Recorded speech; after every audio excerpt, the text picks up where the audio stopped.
Greetings and welcome, friends. Today we're talking about proofs with perpendicular lines. I think I'm the only voice that got recorded on that, so that's going to sound terrible. But I was pretending as though all of my class was like the "Good morning, Mr. Waddy" sort of thing when I say "Good morning, class." But here we go.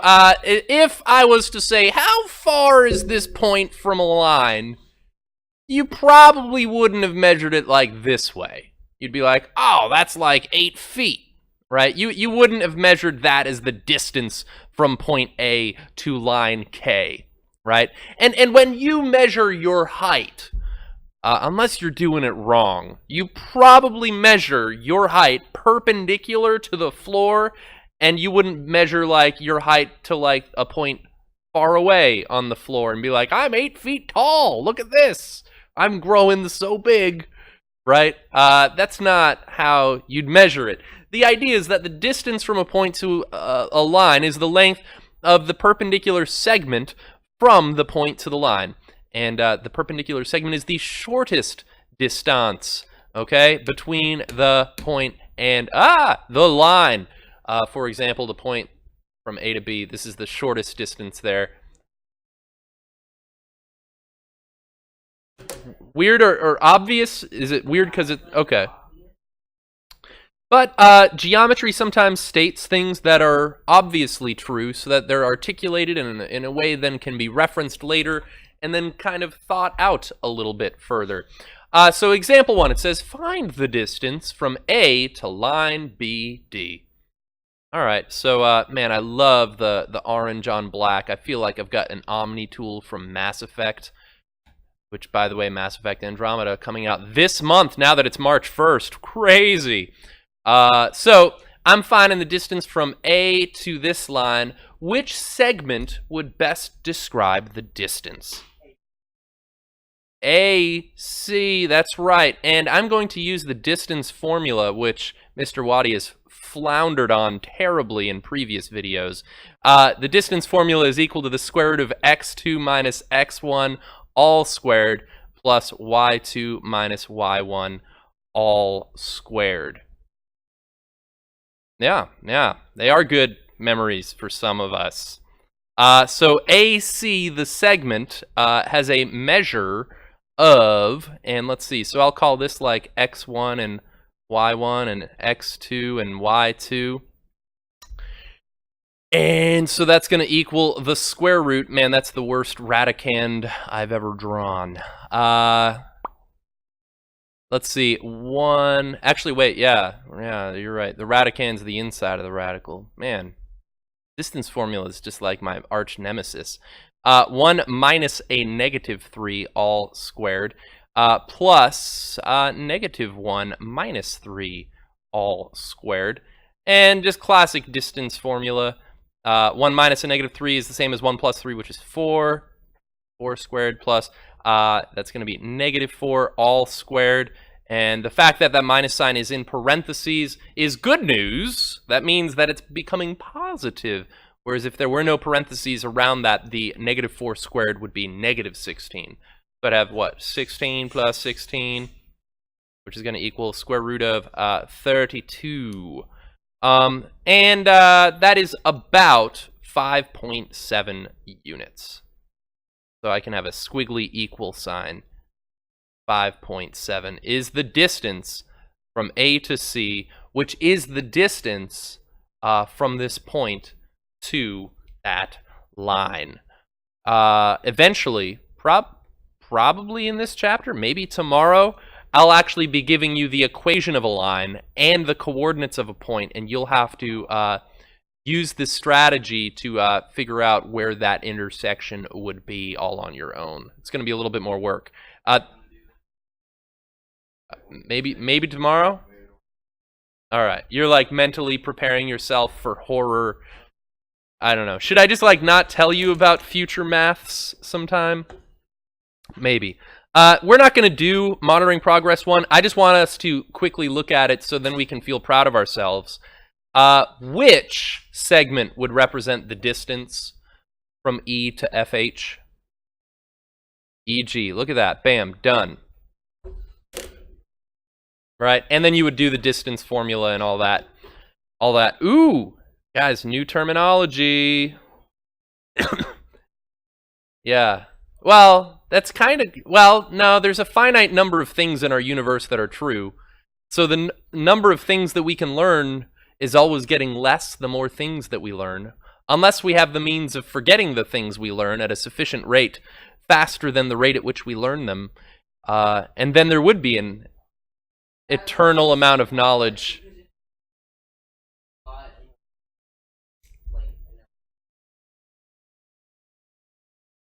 Right, I was just saying that there's, as far as true things in our universe, there's only so many of them. There's far more ways to be wrong about something than there are to be right about something. So let's see, here we go. The perpendicular bisector. That's something that you're going to have known and reference. And this is a definition in which we might use in a theorem one day and say definition of perp bisector. It says this: so the perpendicular bisector of line segment PQ is the line N with the following two properties. This one's probably obvious, right? It passes through the midpoint. It's a bisector, so it cuts it into two congruent parts by def of bisector. And it's also, line N is perpendicular to PQ, so that's the perpendicularity-ness of it. And, wow, ooh. All right, guys, yikes. This is your favorite, more things that are true to remember forever. Wow, it's like having anxiety when you're, like, dating someone and then, like, they want you to remember everything significant that ever happened and then, like, write it every Valentine's Day in a card. You're like, man, this is, like, getting stressful. This is like a trivia game. This isn't fun anymore. I just gotta, like, remember everything? Okay, so this is the LPPT. I'm never gonna remember that. Let's see if I can try to remember this name. So, linear pair perpendicular theorem. Oh, guys, we talked about one kind of like this during the quest last night, I think. It's basically its linear pair postulate when it's perpendicular. So if two lines intersect to form a linear pair of congruent angles, then the lines are perpendicular, right? If those are a linear pair, they add to 180 and they're the same measure, then half of 180 is 90, and if they're both 90, then they're right, that by def of right angle, that it's perpendicular, right? Okay, bam. Good. Nice. Also, I think we talked about a situation kind of like this in the homework as well. The perpendicular transversal theorem. In a plane, if a transversal is perpendicular to one of two parallel lines, so I know parallel here, then it is perpendicular to the other line. Basically, that would be an extension of corresponding angles theorem, right? This angle is going to be congruent to that angle, and if this one's 90 degrees and perpendicular, then this one's... Yeah, right? Perpendicular transversal theorem. I think I've got one more for us. Oh man, guys, this... Uh-oh, I think my mouse just died. Let's see. Alright, let's see. Can I line it up using the trackpad? I was feeling good about it, and then my confidence ruined it. Yeah, someday I'll make just a Waddy Math video about lining up screenshotted puzzle pieces, and it'll be an amazing video. It'll get all of the views, all of them.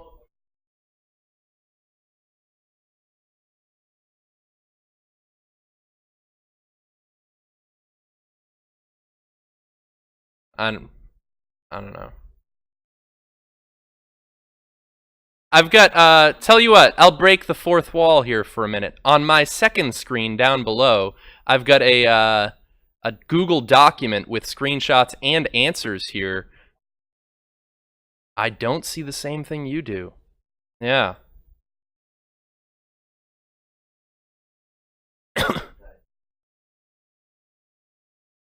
Straight line theorem, yeah.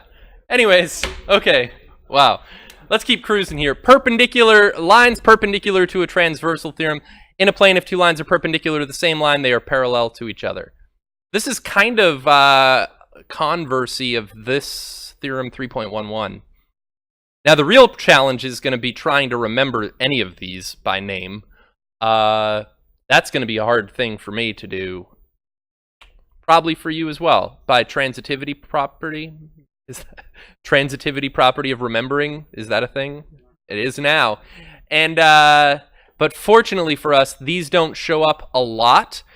And if you, say, on a test 3 chapters from now, didn't remember the name of this, I think these ones are short steps that you could prove this on your own, right? Like, you could have been like, oh, corresponding angles, converse, parallel, right? Like, there's ways that you could kind of come to the same conclusions without too much difficulty. All right, let's look at, here we go. Let's do example 2. Let's prove one of these. It's always good to believe the things that are true because you proved them yourself. Let's see. What do you guys think? Should I bring this in? Nah, I'm gonna. Or should I make my own table? Do you like my own tables better? I just added it. Yeah, well, I'll live with it. Questions? Yes.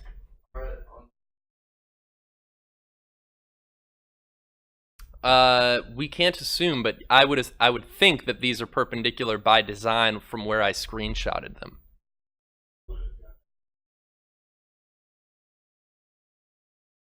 I'm not sure what you're asking.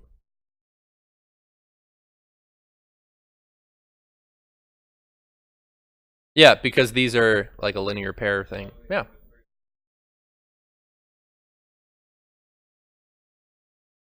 Well, let's find out. Let's find out. I agree that, yeah, all of these are going to be right angles.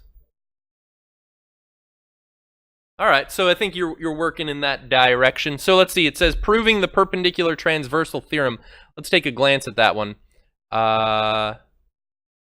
There it is, the middle one. All right.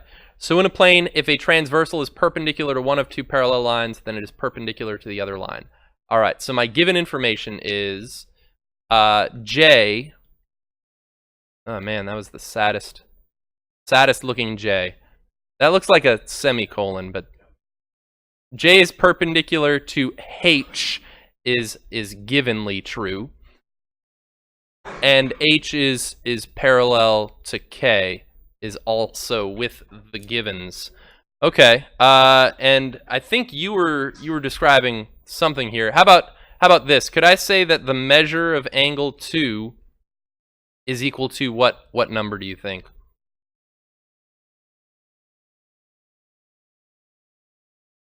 Measure 90 degrees. Why do you think that's true?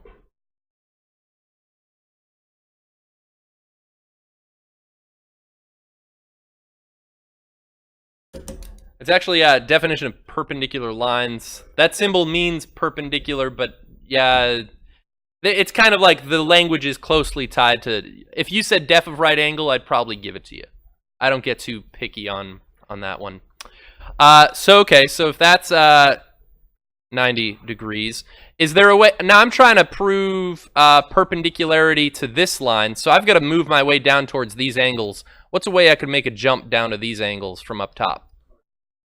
Corresponding angles theorem? What angles would be helpful to relate? All right, and angle 2 would be what to 6? Congruent, yes, by the cat corresponding angles theorem. So those are congruent. How about this? So that means the measure of angle 2 is equal to the measure of angle 6. How can I go from congruence to equality? Def of Kong. Man, so good. Which I still don't know why I haven't been abbreviating it doc like that. That's pretty good. Yeah, Dr. Kong. Dr. Kong would be pretty good too.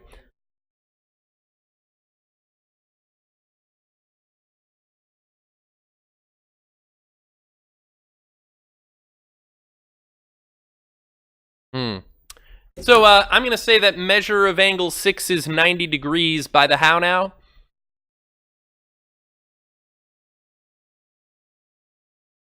Let's see. If 2 is 90 degrees. Either transitive property or substitution. Either. And this is technically transitive property of equality. Right?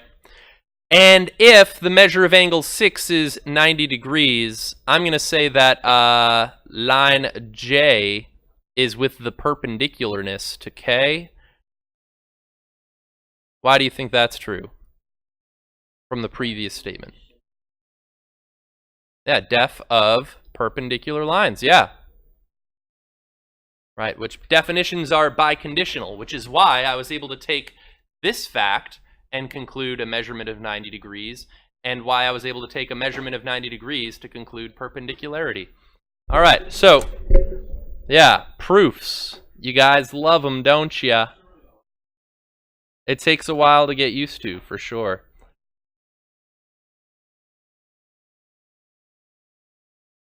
I don't know. I just said I'm not going to remember. I don't remember these names as well because they're less common.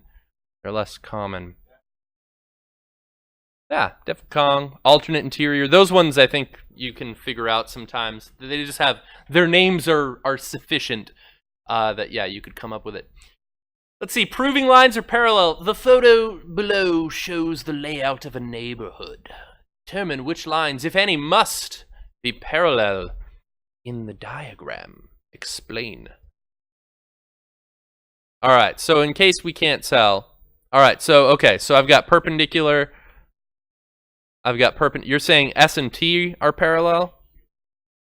Oh, how do you get S to T?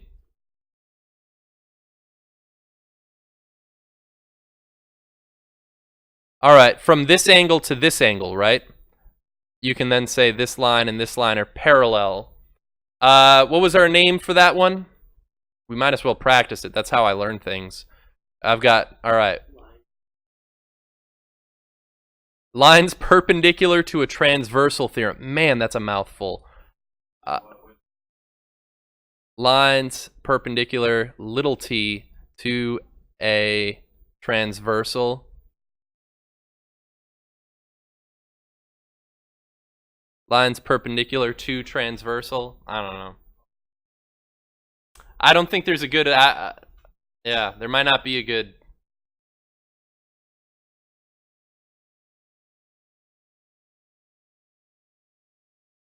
All right.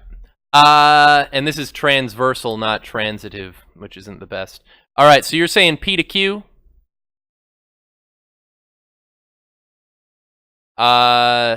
They both have right angles there.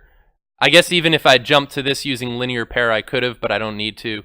But for the same reason, they're perpendicular to the same transversal, so P is parallel to the... Yeah, you's just like hanging out. We don't know anything about you. You should do an Ask Me Anything on Reddit someday. Because I don't know anything about you.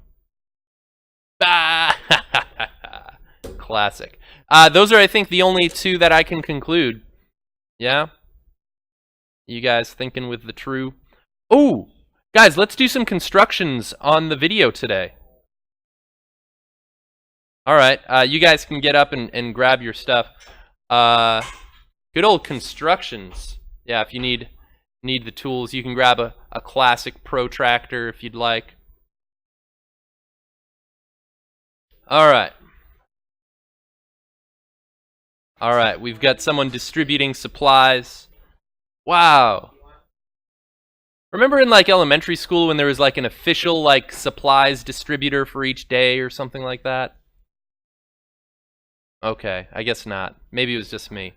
Alright, so if I want to construct a perpendicular line through a point. Now yesterday we had... Let's see, do I have my circle still? Awesome, look it's still a circle. Actually, that doesn't look circular. That says ellipse 82.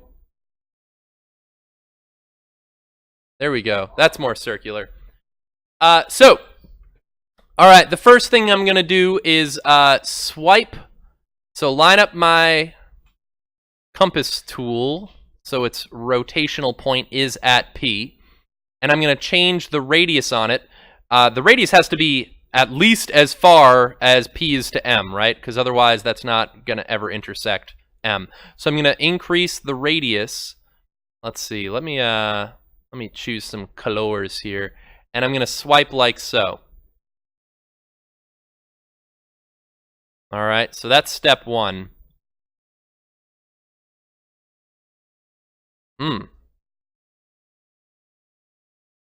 Now, these 2 points, you make it up. You make it up. You slide it so that it's going to, whatever the radius is, right? I don't know what it is, but I know that it will hit this line twice, is my goal. All right. So I've got that set up. So I've got these 2 points. I suspect that these 2 points are actually going to be equidistant from my soon-to-be perpendicular line, right? That's what I'm predicting. You guys won't be able to prove that until you can prove triangles congruent later, I don't think, but that's okay. All right. So now next it says draw intersecting arcs using these 2 points. So I'm gonna pull up my compass again, line it up right here. I think I can.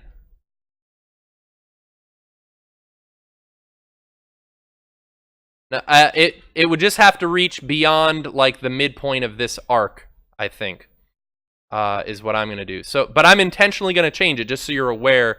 I think it could even go beyond it technically, but it's going into my picture there. Right, basically I'm going to just have like 2 of the same arc like that, and it's going to make a new point. Yeah.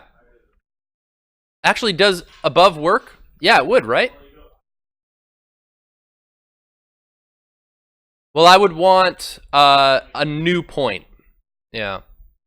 But yeah, you're right. I could go above, and I could do that. I could also go with the below arcs. I like that. I like that. I made both of them just so we could show that our lion is going to pass. All right. Whoop, whoop, whoop. And look, I constructed a perpendicular line. Don't pack up, friends. We've still got 5 minutes, friends. It's yeah, we've got another construction to make. Here we go.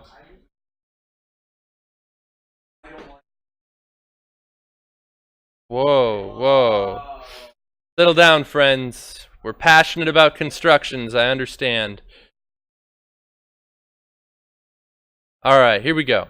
All right, step 1. What are we trying to construct here? A perpendicular bisector. So what's the difference between this one and the one we just did, friends?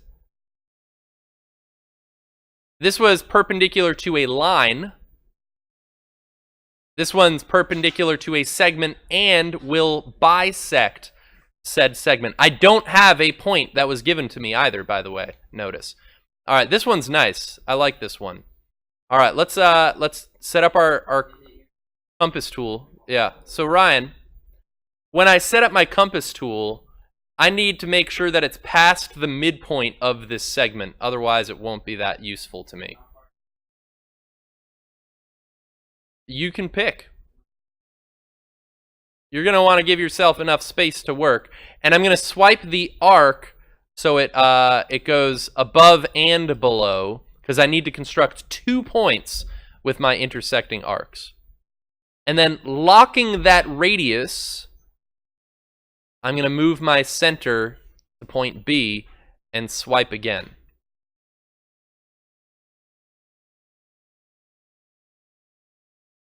Yeah, this one's not that bad. And I think like you can be pretty convinced that it works, right? Like this one makes sense to me pretty quick. The Eye of Mordor. Yeah, Sauron is more specifically what he's referred to, which, by the way, Shadow of War, Middle-earth Shadow of War was just announced this week as well, coming out this fall, the sequel to Shadow of Mordor. That's pretty exciting news, friends. All right. Have a good day, internet friends.